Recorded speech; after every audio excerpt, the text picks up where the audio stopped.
Okay, we're into another episode of On the Wrist from Off the Cuff. To have a really cool kind of 3-watch collection video for you guys from the brand Nivada Grenchen.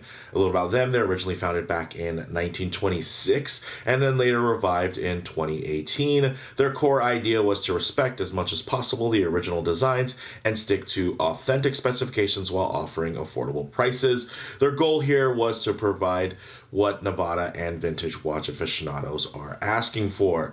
You're going to see here kind of them laid out in reverse order in terms of, when I reviewed them and added them to my personal collection. The F77 on the left there, which is fantastic. Then moving on to the center where you have that analog shift Chronomaster Big Eye kind of yachting limited edition, and then you close it out with the Super Antarctic, which is really fantastic, and it was actually my first experience with Nivada Grenchen. So I thought it might be fun to kind of get these watches side by side, talk a little bit about the brand, of course, but talk about these models and how they cover different genres, different styles, even different colorways that I think really works. I think that is something to keep in mind when you are collecting. When you do have a very diverse collection, sometimes you might find yourself collecting in, where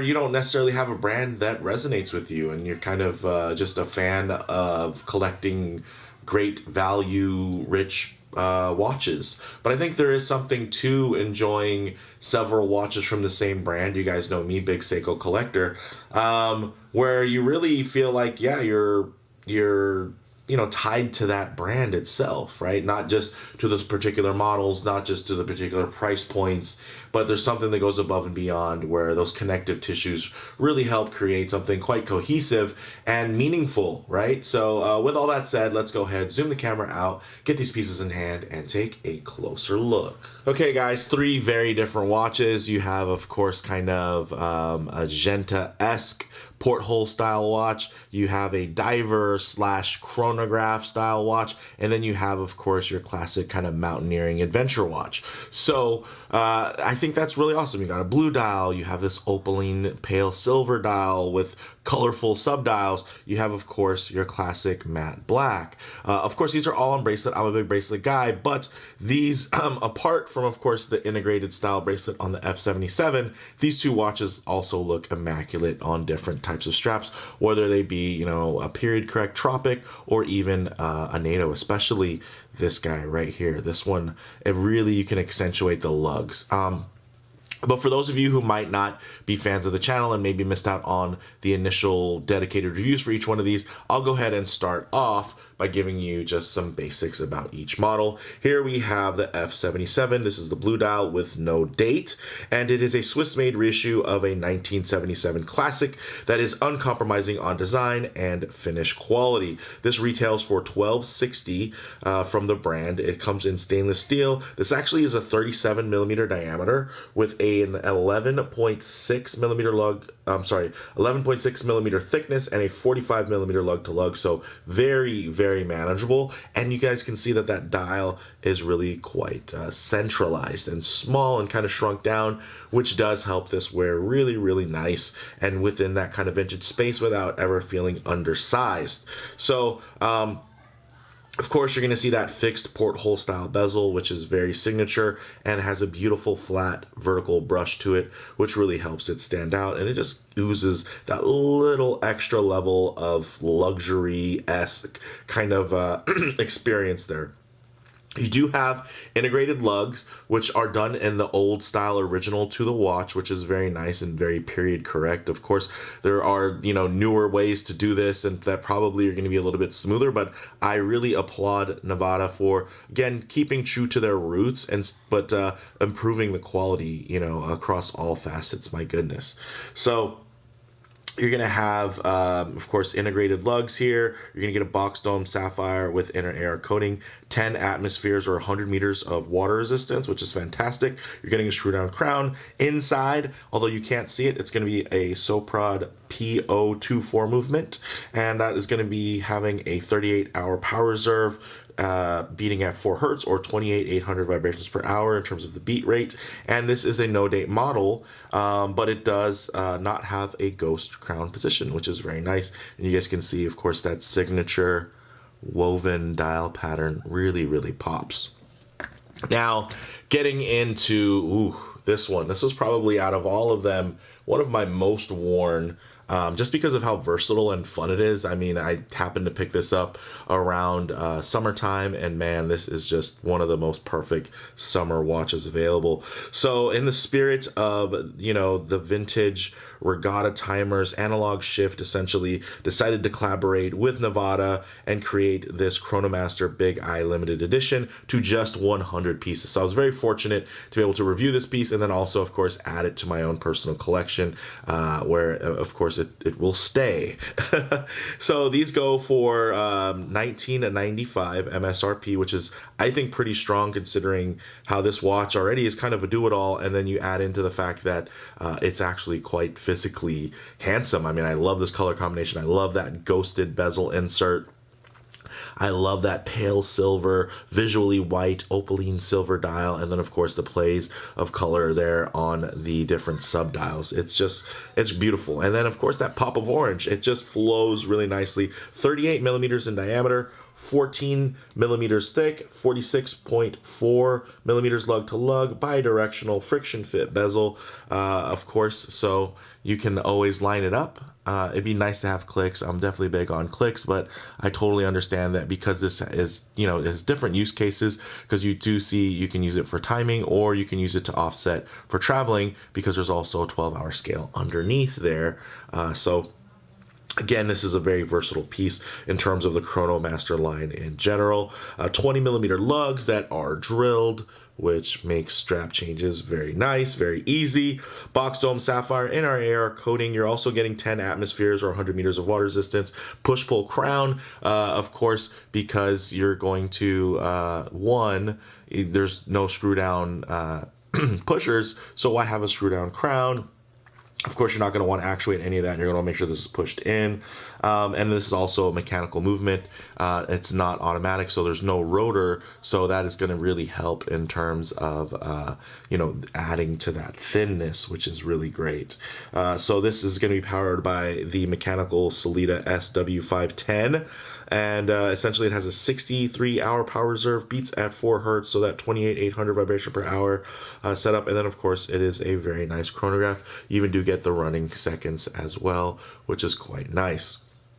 So very, very handsome, and a standout feature is going to be this clasp. So beautifully done. Actually, it's also on the F77, which is a nice feature for this type of watch, which you actually don't find too often on these porthole style watches. Is going to be a traditional milled clasp where you can get multiple micro adjust fitment there, so you can get this just to fit absolutely beautifully. So really, really nicely done here, guys. Of course, the beads of rice shines fantastically. It just adds the right amount of light play, and of course helps reference that old school look, that really nice kind of retro aesthetic that I think speaks to so many collectors today. Now, going all the way back here, guys, we do have the Super Antarctic, which was, again, my first experience with the brand. Very, very nice, very true to form in terms of being a recreation of their, the original model. It's a Swiss-made recreation of their classic adventure and mountaineering watch. Retail price of $10.45, and that is on bracelet. So $1,045. Stainless steel, 38 millimeters, 11.5 millimeters thick, 45 millimeters lug to lug. Of course, you're going to see this nicely high-polished fixed bezel. The immediate thought is this has kind of that explorer vibe to it, and I think it just does that really well. 20 millimeter lugs, very interesting case shape there. You guys can see the way that it turns and kind of flares on itself. Very, very unique. Also has 100 meters of water resistance, but this time with a screw-down crown, like the F77 also had the screw down crown. So all of these watches do have that additional bit of water resistance, which is very nice.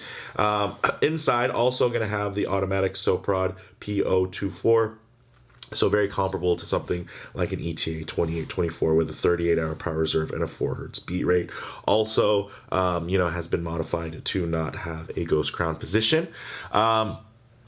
And one thing to note is that this is an older model, so it does have that smaller crown. They've since moved to a slightly larger, more onion style crown, but everything else is pretty much the same. I believe they might have also updated the bracelet. You can see here that the clasp is stamped. One of the beautiful things though is check out that emblem on the back with the gold finish. Very, very cool. And one thing I really enjoy about these three watches in particular is that they all each actually have like different Nivada Grenchen branding, which is really cool. Check that out.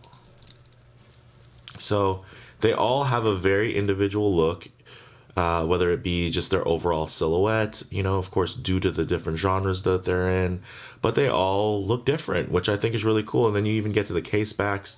They're all a little bit different there as well.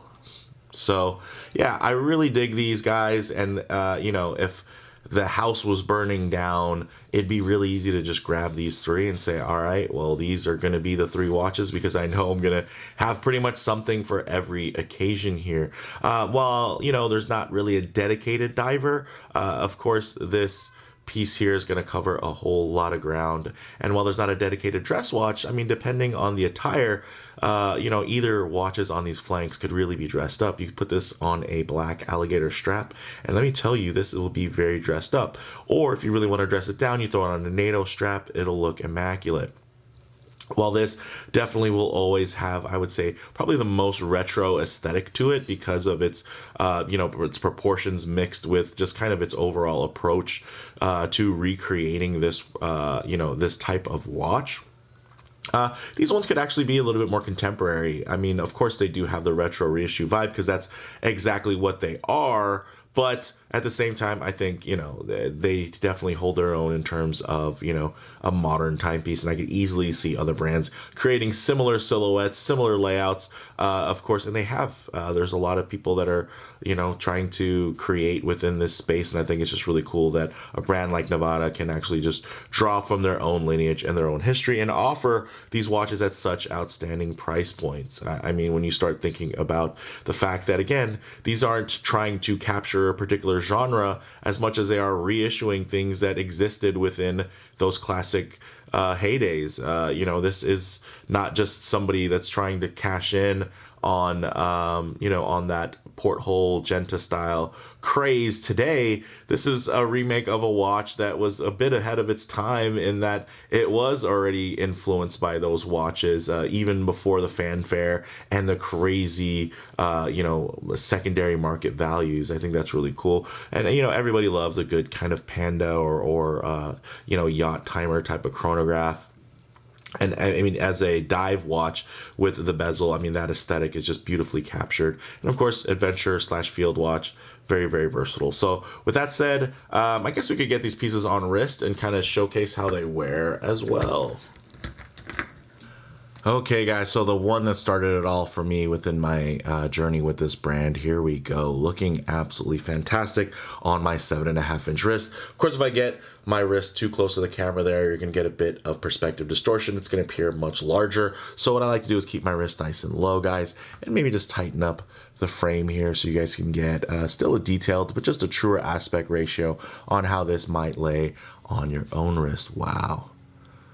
Beautifully done, guys. Look at just the mixture of finishing there. Just fantastic. Yes, it is quite simple. And at the same time, of course, all of these watches are no-date watches. So very symmetrical, very, very attractive, especially to folks that really, really enjoy that vintage aesthetic. So let's go ahead and check out the next watch. Okay, guys. Wow. Check that out. My goodness. This one has found its way onto my wrist so many times, and that is because of that versatile colorway. That opaline dial just kind of goes with everything, you know, visually white.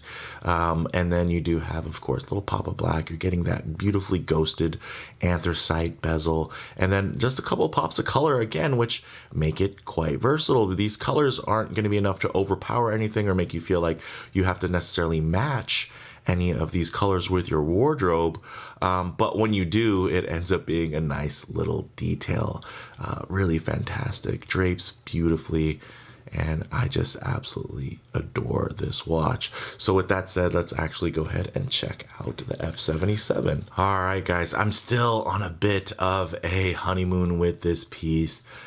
Admittedly, it's stolen so much time from every other watch kind of within this genre that I have in my collection, which is quite a few. You know, big players like the Tissot PRX. Just this watch is just so much thinner. The profile just lays so much flatter, but at the same time, it just has so much more character with those little details like the screws in the bezel, like that beautifully done box dome sapphire, which plays off of that very, very highly polished rehaut there surrounding the dial. My goodness. So this is just a looker, and it's smaller while not feeling dainty or undersized. And I really, really dig that when you can find a watch that just straddles so many different kind of angles and ideas, and it's just able to bring it together in a way that is very, very special. So really digging this one, guys. But with that said, let's actually lay all these pieces out here for maybe some Lume shots, low light transition, and closing thoughts. Okay, let's go ahead and hit the lights here. As you can see, you know, nice lume, and it's definitely going to be a bit of a, you know, unbalanced look for three different watches. One has really strong lume, well applied, a lot of surface area, and the other two are going to be more minimalist because they're just not really meant to be dedicated kind of underwater adventure type of watches. They definitely are going to err more on that supremely versatile side. But one thing I always like to work in, of course, is going to be a bit of low light transition, because you're not always going to be out in the middle of a field enjoying direct sunlight. A lot of times you're going to find yourself coming in and out of buildings, walking underneath overhangs, or just hanging out underneath the shade of a tree. So it is nice to see what these colors, textures, and finishes render like in less than optimal lighting, guys. So even maybe include a little bit of harsh lighting, which typically could expose any types of production defects. But all you're going to see here is probably just a little bit of wear and tear, while also noticing just really smooth light play, very uniform over that nice brushing, and of course some nice play within the glossy, high polished surfaces as well. That black dial definitely renders quite black, but with that matte finish, sometimes you can get enough light on it to where you're going to pick up just a lighter kind of hint of anthracite, but it still stays, you know, truly quite dynamic in terms of its, you know, in terms of the contrast of the indices and hands against the dial itself.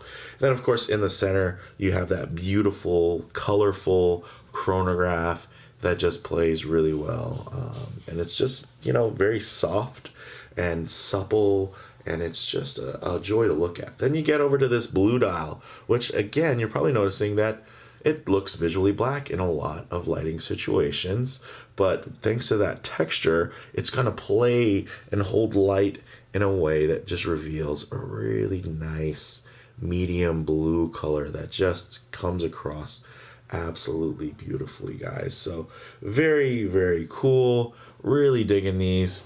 But okay, let's get into some closing thoughts, guys. Classic looks with modern build quality and up-spec materials combined with a healthy dose of nostalgia to create a deeper emotional connection really help these three pieces come together as a fully functional and cohesive collection. Let me know what you guys think in the comments below. Are there any other Nivada watches that you'd like to see featured on the channel? Do you have any experiences with Nivada Grenchen, good, bad, or indifferent? I'm still happy to hear them out and, you know, hopefully shine a light on anything that might need to be addressed.